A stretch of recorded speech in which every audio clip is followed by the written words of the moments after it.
Hey everybody, welcome back to another day of Mommy School. I've had some requests to show you how I organize the boxes behind me and how I organize just in general the things that I use for Mommy School, so I thought I'd share that with you today. My inspiration for the way that I organize actually came from this book, The Berenstain Bears and the Messy Room. I remember reading it when I was a little kid, and ever since then I've just been fascinated with the very last page. Let me show you. As you can see there, Mama Bear helps the bears because their room was very messy, and they have everything in boxes and it's labeled so that they can find what they need and then they put it away when they're done. So let me show you exactly how I've organized my Mommy School supplies. As you can see, I've just purchased tubs and I made labels for them just by finding some clip art on the computer, writing what it was, and then taping it just with clear packing tape onto the container.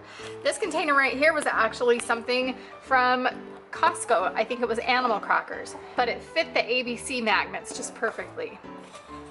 I have a box here for baby toys, marble runner, some more baby toys.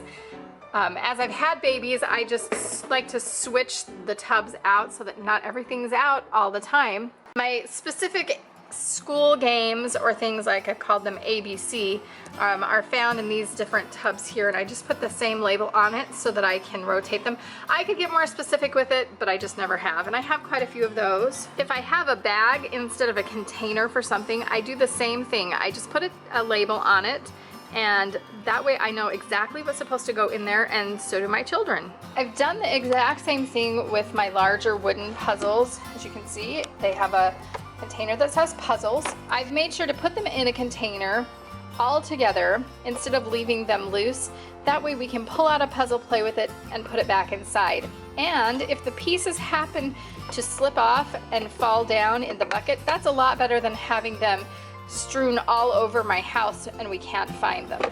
So I have lots of different puzzles here, and like I said, they stay intact because I've got them in this container. Now, you know the little puzzles that you can find maybe at a thrift store or at Walmart, or you are given them as a gift at a birthday party? Well, those puzzles, they belong in this basket. I just picked this container up at the Dollar Tree, and I once again made a label that said puzzles, but there's something different that I do with them that has sure helped with our organization. Here's one of the puzzles. It's a Toy Story puzzle, and I actually have taken it out of the box. It does not belong in the box anymore. I've cut out the picture so that it fits into a baggie, and if it doesn't fit into a small baggie, you'll see that I have larger ones like this here. And I've just cut it out, and then here on the baggie itself is a number. I just taped that on. You can see this puzzle is number 14. And so one day I took all of the puzzle pieces out and made sure that the puzzle had all of its puzzle pieces, put the puzzle together. When I was done, took it apart, and on the back I just labeled the number 14 on all of the pieces.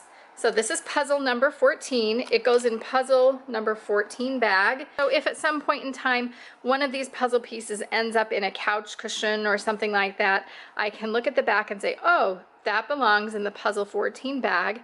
I can put it back inside the puzzle 14 bag, and then it's back in the place where it belongs. As time goes on, we may get more puzzles, and so there's one more trick to this. As you can see here on the basket, I have put the number 14. I've just taped it on.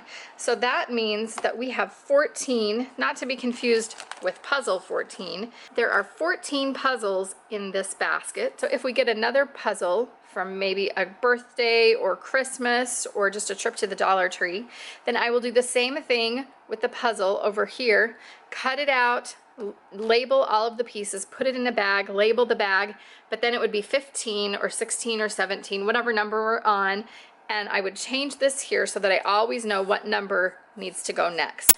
Over here are more games. Once again, I've sorted them by size, and this actually was an old headboard, and I got it at a garage sale. So you never know what you can find at garage sales. You have to think creatively, but I like the way that I have put them on their side, as you can see, like that. And actually you can see some of them have rubber bands around them. That just keeps my toddler, John, out of them so that they're not pulled out all the time and messy. Whenever we get a subscription box in the mail, like Doodle Crate or Kiwi Crate, I save the box and I get a post-it note and I put something inside of it to help keep me a little bit more organized. So as you can see, this is the glitter box. That's where all of our glitter supplies are. So I don't have to go searching for it. I know that it's just right there. Same with scissors, foams, adhesive, stamps, anything that you can think of to sort it into, that's what I've done, and I put it into a container. For small things such as rubber bands, push pins,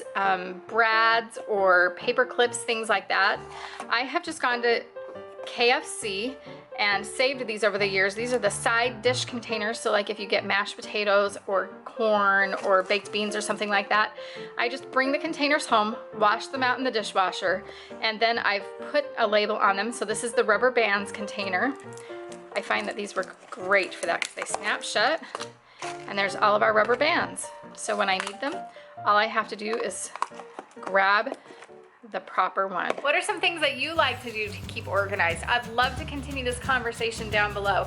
So please leave a comment so that we can all learn from each other. I'll be back really soon with more Mommy School. We'll see you next time.